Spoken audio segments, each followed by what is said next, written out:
Assalamualaikum warahmatullahi wabarakatuh. Jumpa lagi teman-teman. Nah, di kesempatan kali ini kita update ya untuk B860H P5 Rere WRT. Dan sekarang sudah berada di Niki Class 280525. Tentunya di sini hanya ada dua tunnel ya teman-teman, yaitu hanya ada Niki dan Open Class, di mana kedua tunnel tersebut adalah versi yang terbaru sesuai dengan official pada saat video ini dibuat.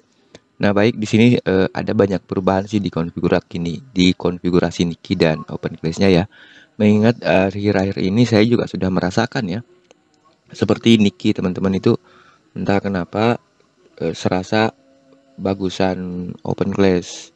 Nah, setelah saya teliti dan memang saya sengaja sempatkan dulu ya untuk mengecek apa problem dari Niki yang terbaru, ternyata sudah ketemu dan saya sudah terapkan di versi updatean kali ini teman-teman. Insya Allah untuk STB-STB yang lainnya juga akan diupdate nanti ya.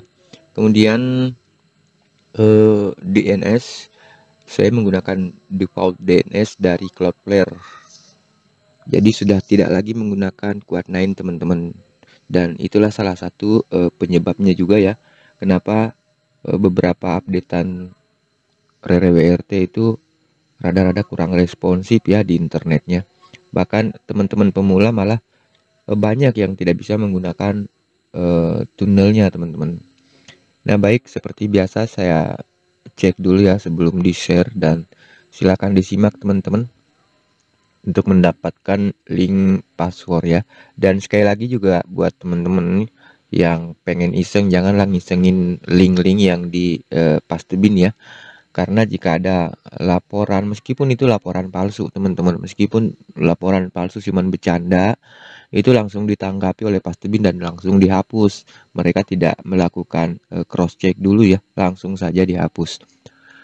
Nah, baik, kita cek lanjut ya teman-teman di bagian routing. Cek untuk firewall. Oke, sistem lognya di sini kedetek ya, ZT-B860HP5, begitu juga di kernel lognya. Oke, aman ya teman-teman, tidak ada log error di sini. Lanjut ke proses. Saya biasanya ngecek di bagian-bagian bawah sini ya untuk prosesnya. Oke, kita cek lagi net monitor, aman. Connection juga aman, free memcached wajib. Kemudian bagian sistem jangan lupa untuk merubah time zone ya, sesuaikan dengan TKP masing-masing teman-teman. Saya cek dulu di bagian synchronization-nya sudah di lock semua ya. Administration untuk mengganti password WiFi di sini ya. Kemudian software installed, updated. Lanjut ke startup. Di sini startupnya PHP 8 Fuzzy GE disable, FPM disable, kemudian Amlogic dan LED. Untuk Amlogic, misalnya ya, ingin menggunakan Amlogic di B860 HP5 mungkin cuman bisa ganti kernel ya teman-teman. Tidak bisa internal ke install ke internal memori. Ini bukan berarti tidak bisa digunakan ya, meskipun di sini disable. Ini hanyalah startup teman-teman. Jadi untuk meringankan startup pada saat booting awal itu Amlogic-nya disable, namun tetap berfungsi jika kita ingin menggunakannya mengganti kernel misalkan. Oke, schedule task sama seperti biasa ya. Disk manager. Di sini saya menggunakan SD card 16 GB ya. Oke. File manager. Nah, teman-teman yang biasanya setelah burning ya, ini sudah banyak yang ngalamin sih, banyak kasus yang setelah burning tiba-tiba file manajernya nggak bisa diakses. Sebenarnya itu faktornya yang saya temukan ya, ini yang saya temukan sepengalaman saya nih, itu gara-gara flash disk atau gara-gara SD card teman-teman. Kalau misalkan yang agak bagus itu tentu tidak mengalami error not found di file manager. Jadi saya perkirakan itu gagal booting. Misalkan ya spesifikasi read write dari SD card ataupun flash disk tersebut terlalu rendah teman-teman.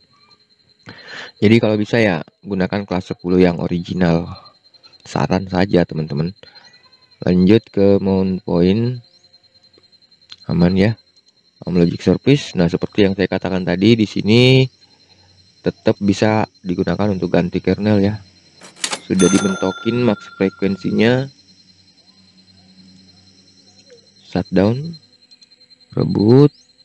Saya cek semua nih teman-teman, modem.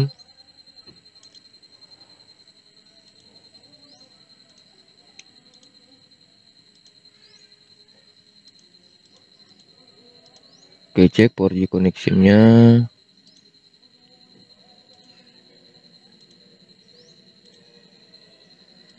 Connection monitor.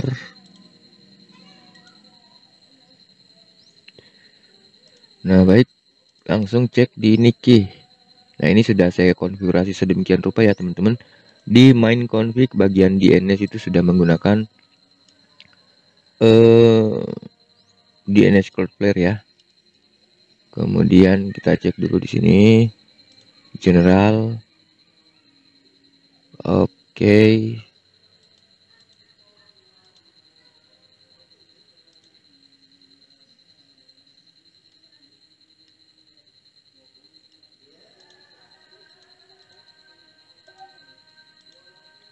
Proxy config, editor, kemudian log, clean. Oke, kita cek running ya teman-teman. Kita tes running dulu.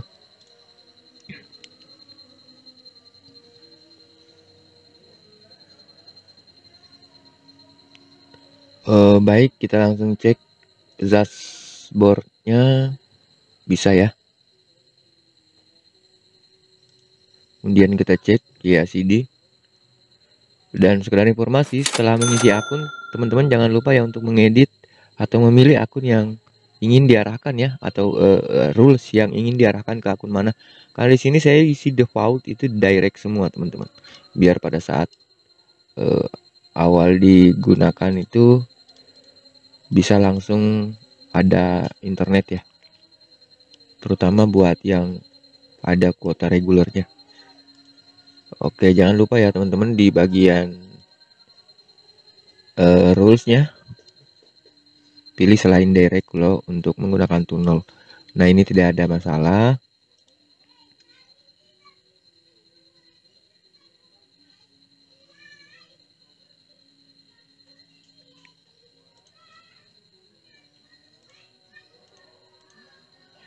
Nah, kita cek juga open class-nya. Open class pun juga demikian ya, langsung test enable teman-teman. Langsung test enable. Ini juga sudah saya ganti ya ke Cloudflare ya, untuk bawaan DNS bawaan. Oke, traffic control.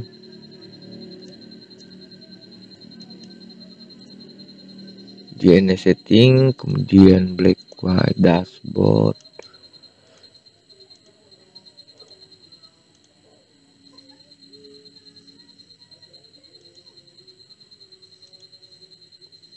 Oke, lanjut ke provide setting.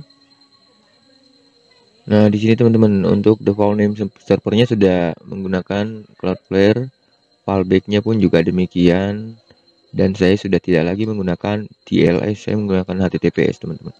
Hanya lebih responsif yang saya rasakan ya. Meta setting. Oke. 1K creates, rule providers, config manage, config editor aman ya semua teman-teman. Kemudian server log. Oke deh.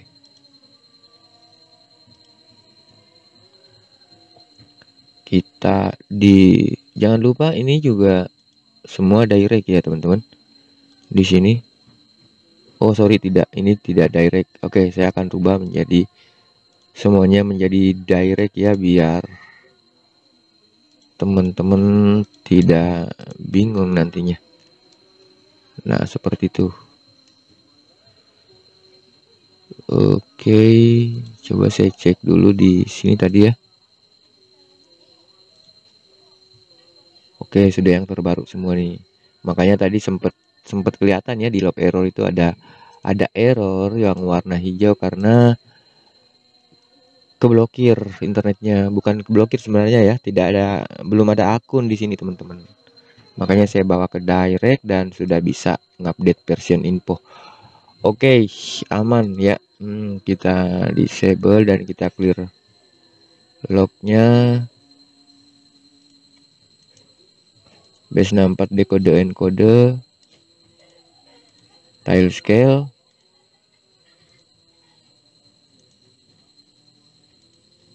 Oke, kemudian cek di terminal ya.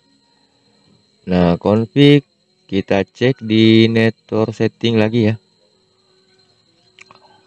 Nah, aman teman-teman. Langsung cek routing. Ini saya percepat aja ya. Nah, di sini juga sudah menggunakan Cloudflare DNS. Yep, aman. Nah, untuk diagnostik kemudian firewall, kita cek dulu di bagian firewall. Wah, ini hampir ya teman-teman. Oke, saya accept semua di situ. Apply sih, save and apply. Oh, satu lagi belum saya cek tadinya.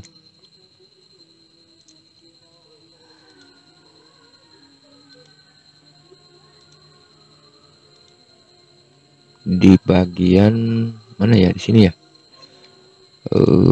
DHCP server IPv6. Oke, aman, disable ya.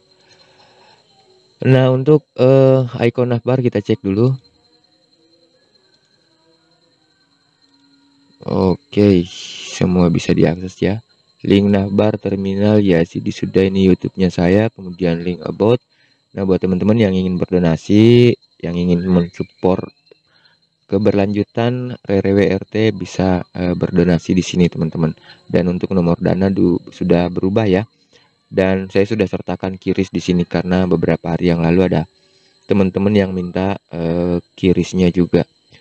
Nah, baik, saya rasa cukup sampai di sini teman-teman. Mudah-mudahan bermanfaat. Terima kasih banyak. Assalamualaikum warahmatullahi wabarakatuh.